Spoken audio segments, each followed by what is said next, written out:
Are you allowed to get this happy over a package of zippers? I mean, look at them. They're gorgeous. This is almost 5 pounds of zippers. Really, really a lot of zippers. 90 yards, number 5, and they come with 300 zipper sliders. I am so excited. There are 30 different colors in this pile, matching zipper pulls or sliders, and each length of zipper is about 3 yards. So that's how you're getting the 90 yards. And yeah, you're probably going to have to iron the fabric on either side. I'm totally fine with that.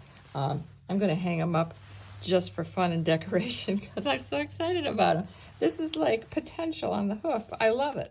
I'm not going to open these right now because I know they're going to go all over the place because I'm going to want to touch them and pick them up and mess around with them. And you might be thinking to yourself, well, what do you need all these zippers for?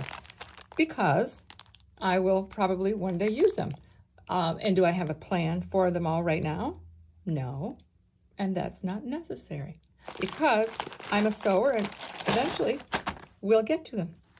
So these were purchased on speculation, and just for the sheer happiness of it all, worth every penny.